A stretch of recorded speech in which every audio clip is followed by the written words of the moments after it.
अरमान थे। वो हमेशा से चाहती थी कि उसकी एक ननद हो जो उसकी सबसे अच्छी दोस्त भी बने और बहन भी, जिसके साथ निशा अपने सारे सुख दुख काट सके। पर निशा के साथ कुछ उल्टा ही होता है। उसे ऐसी ननद मिलती है जो दोस्त जैसी नहीं बल्कि दुश्मन जैसी थी। आइए देखते हैं निशा के ननद काव्या निशा को किस तरह हर समय परेशान करके रखती है। भाभी मैंने खाना खा लिया है, आप ये बर्तन उठा कर ले जाओ और मैं कमरे में जा रही हूँ। मेरे लिए अपने हाथों से ताज़ा ताज़ा मौसमी का जूस निकाल कर ला देना। काव्या दीदी, मौसमी तो ख़त्म हो चुके हैं, मेरे बस की नहीं है उसका जूस निकालना। क्या मौसमी ख़त्म हो चुके हैं? कोई बात नहीं, कल रात में ही भैया बहुत सारे अनार लेकर आए थे, आप अनार का जूस निकाल दो। अनार का जूस? इससे तो अच्छा मैं मौसमी का ही जूस निकाल देती। अब अनार को 4 घंटे तक छिलने पड़ेंगे, उसके दाने निकालने पड़ेंगे। अब ना चाहते हुए भी निशा गंदा सा मुंह बनाकर अपनी ननद के लिए अनार का जूस निकालने लगती है। अब इसी तरह से कुछ दिन बीत जाते हैं और एक दिन रात के 12 बजे काव्या अपनी भाभी निशा को उठाती है। भाभी इतनी जल्दी सो गई क्या? उठो, मुझे आपसे बहुत ज़रूरी बात करनी है। अब इसको क्या हो गया? रात के 12 बजे भी इसको चैन नहीं मिलता क्या? एक तो इसके भैया हफ्ते में 2 दिन घर आते हैं और दूसरी ये एक दिन भी मुझे चैन की सांस नहीं लेने देती। अब तो इसने रात में भी मेरा जीना हराम करना शुरू कर दिया।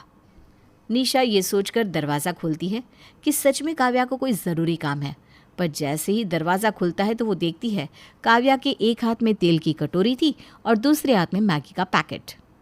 ये सब क्या है? क्या भाभी, कैसे अनजान बनकर बोल रही हो? दिखाई नहीं दे रहा क्या? ये तेल है और ये मैगी। जल्दी से आप मेरे लिए मैगी बना दो, मैं गर्मा गर्म मैगी खाऊंगी। तब तक आप मेरे सर में ना तेल लगा देना, कल मुझे बाल धोने हैं इसलिए। क्या? रात के 12 बजे? अरे काव्या, टाइम तो देखो एक बार। क्यों मुझे हर समय परेशान करती रहती हो? भाभी मेरा आपको परेशान करने का कोई इरादा नहीं है, पर मैं भूल गई थी। मैं ना बहुत बिजी रहती हूँ। चलिए ना, आप इतने बहाने मत करिए वरना मैं माँ को उठा दूंगी। हाँ कोई बात नहीं ननद जी, जितना परेशान करना है कर लो और जितनी सास की धमकी देनी है दे दो। एक दिन तुम भी किसी की भाभी बनोगी और भगवान करे तुम्हें भी ऐसी ननद मिले जो तुम्हारी तरह तुम्हें परेशान कर दे। फिर देखती हूँ कैसे माँ जी से शिकायत करती हो तुम। क्या सोच रही हो भाभी? अकेले रसोई में जाने में डर लग रहा है तो चलिए मैं साथ चलती हूँ। आप मैगी बनाना, मैं फ़ोन चला लूँगी। हाँ हाँ ठीक है, बना रही हूँ, चलो तुम भी मेरे साथ। निशा गुस्से में काव्या के हाथ से मैगी का पैकेट लेती है और रसोई में जाती है जहाँ वो उसके लिए मैगी बनाती है। समय यूं ही गुजरता है और इसी तरह काव्या अपनी भाभी को परेशान करके रखती है। आखिरकार वो दिन भी आ जाता है जब काव्या की शादी हो जाती है। काव्या की शादी देख घर में सबसे ज़्यादा खुश तो निशा होती है और विदाई के समय निशा काव्या से कहती है, कितनी अच्छी लग रही हो दुल्हन बनी हो। उससे भी ज़्यादा तब अच्छी लगोगी जब तुम भी परेशान हो जाओगी अपनी ननद से। बस तुम्हारी ननद तुम जितनी परेशान करने वाली ना हो, वरना तुम तो अगले दिन ही मायके आ जाओगी। हाँ भाभी, आपकी खुशी तो आपके चेहरे पर ही नज़र आ रही है, पर याद रखना जब मैं जाऊंगी ना तो सबसे ज़्यादा याद भी आप मुझे ही करोगी। काव्या भले ही निशा को परेशान करती थी पर वो निशा को बहुत मानती थी। वहीं दूसरी ओर निशा और काव्या का ऐसा रिश्ता था कि दोनों ननद भाभी एक दूसरे को परेशान ही करती रहती। पर शादी के बाद बेचारी काव्या को ऐसी ननद मिलती है जो उसे सिर्फ परेशान करना ही जानती थी। काव्या भाभी, मेरे कुछ दोस्त आए हैं, उनके लिए कुछ चाइनीज़ बना देना। पर अंकिता, चाइनीज़ बनाने का सारा सामान ख़त्म हो चुका है। अगर तुम पहले बता देती तो मैं उनके लिए कुछ अलग बना कर रखती। भाभी, अब मैं कुछ आपसे पूछ कर तो करूँगी नहीं, और अगर सामान ख़त्म हो गया है तो मार्केट से दोबारा लाया भी जा सकता है। कौन सा हमारे घर से मार्केट दूर है? हाँ भाभी, जल्दी से कुछ बना दो, हमें बहुत भूख लगी है और वैसे भी आज तो हम यहीं रुकने वाले हैं, इसलिए टाइम की चिंता मत कीजिएगा। इतना बोलकर अंकिता और उसके सारे दोस्त अंकिता के कमरे में चले जाते हैं। बेचारी काव्या मार्केट से सामान लाकर उनकी फेवरेट डिश बनाती है। अंकिता अपनी सहेलियों के साथ मिलकर पूरा घर गंदा कर देती है और अपनी भाभी से कहती है, भाभी आप इतनी इररिस्पॉन्सिबल औरत कैसे हो सकती हैं? पूरा घर बिखरा पड़ा है, ये नहीं कि घर ठीक कर दूँ। मेरे फ्रेंड्स घर आए हुए हैं, वो देखेंगे तो क्या सोचेंगे? अरे पर मैंने तो सारा घर साफ करके रखा था, आपकी फ्रेंड्स ने ही ये सब गंदा किया है। ओह, तो आप मेरे दोस्तों पर इल्ज़ाम लगा रही हैं। रुकिए, अभी शिकायत करती हूँ मैं माँ से। इतना बोलते ही अंकिता अपनी माँ से काव्या की शिकायत कर देती है और कुछ देर बाद काव्या की सास काव्या को खरी खोटी सुनाती है। खरी खोटी सुनने के बाद काव्या को अपने पुराने दिन याद आते हैं कि किस तरह वो अपनी भाभी को परेशान किया करती थी। आज काव्या को अपनी भाभी की बहुत याद आती है। वो भाभी को फ़ोन करती है। भाभी कैसी हो आप? मैंने आपको बहुत परेशान किया है ना?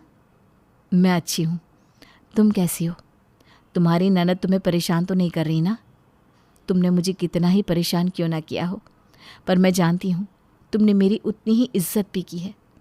मुझे आज भी तुम्हारी बहुत याद आती है। वो पुराने दिन बहुत याद आते हैं। निशा की बात सुनकर काव्या रोने लगती है और निशा से माफ़ी मांगती है, क्योंकि आज उसे एहसास हुआ था कि हंसी मजाक में ही सही, पर उसने अपनी भाभी को कितना परेशान किया था और आज वही सब कुछ उसके साथ हो रहा है। अरे काव्या, क्या हुआ? तुम रो क्यों रही हो? भाभी, मैंने आपको बहुत परेशान किया था ना, इसलिए मुझे भी परेशान करने वाली ननद मिल चुकी है और आज मेरे पास कोई नहीं है जिसके साथ मैं अपने सुख दुख बांट सकूं। या मुझे कोई नहीं समझता। मुझे माफ़ कर देना भाभी। अरे अरे काव्या, ऐसा मत बोलो। तुम तो दुनिया की बेस्ट ननद हो। रुको, मैं तुम्हारी ननद को सबक सिखाती हूँ। नहीं, रहने दो भाभी, अब आदत हो गई है और मैंने खुद को समझा लिया है, जिससे आपने कभी खुद को समझाया होगा कि हमारी ननद की भी ननद होगी जो उसे परेशान करेगी। काव्या की ये बात सुनकर निशा मुस्कुराती है। अपनी भाभी से बात करके काव्या को भी अच्छा लगता है, पर यह सब कुछ उसकी ननद अंकिता सुन लेती है और रात के 2 बजे अंकिता काव्या के कमरे का दरवाज़ा नॉक करती है। देखो तो काव्या, दरवाजे पर कौन है इस वक्त? इतनी रात को कौन हो सकता है? काव्या दरवाज़ा खोलती है और देखती है कि दरवाजे पर उसकी ननद अंकिता है। उसे देखकर वो हैरान हो जाती है। क्या हुआ अंकिता, तुम इतनी रात को? तुम्हारी तबीयत तो ठीक है ना? हाँ भाभी, मैं बिल्कुल ठीक हूँ, बस मुझे भूख लग रही है। मेरे लिए पास्ता बना दो। इतनी रात को? और खाना रखा है, तुम कहो तो मैं गरम कर दूं? क्यों भाभी, मेरे लिए पास्ता बनाने में आपको परेशानी हो रही है? और अगर डर लग रहा है ना अकेले पास्ता बनाने में, तो चलो मैं भी चलती हूँ। अंकिता की ये बात सुनकर काव्या को अपने दिन याद आते हैं, किस तरह वो भी अपनी भाभी को परेशान करने के लिए आधी रात को उठाया करती थी। बिना कुछ बोले काव्या रसोई में पास्ता बनाने जाती है, जहाँ अंकिता काव्या को कुछ नहीं करने देती और खुद पास्ता बनाते हुए अपनी भाभी से कहती है, ज़्यादा खुश होने की ज़रूरत नहीं है, क्योंकि आपको पास्ता बनाना नहीं आता, इसलिए मैं आपको सिखा रही हूँ। अभी देख लो कि मुझे कैसे पास्ता पसंद है, अगली बार से मेरे लिए वैसे ही बनाना। ठीक है। भाभी सॉरी, मैंने आज आपको बहुत परेशान किया ना, पर आज जब मैंने आपको आपकी भाभी से बात करते देखा तो मुझे अपनी गलती का अफसोस हुआ। बस अपनी गलती सुधारने के लिए मैं ये सब कर रही हूँ। माफ़ी मत मांगो अंकिता, तुम्हारा ये प्यार देखकर मुझे बहुत अच्छा लग रहा है। अब ज़्यादा खुश होने की ज़रूरत नहीं है, क्योंकि मैं तो आपको ऐसे ही परेशान करूँगी। इतना बोलकर अंकिता अपनी भाभी को पहली बार अपने हाथों से कुछ बनाकर खिलाती है। अपनी ननद का प्यार देखकर काव्या को बहुत अच्छा लगता है कि उसकी ननद को उसकी फीलिंग्स की कद्र है।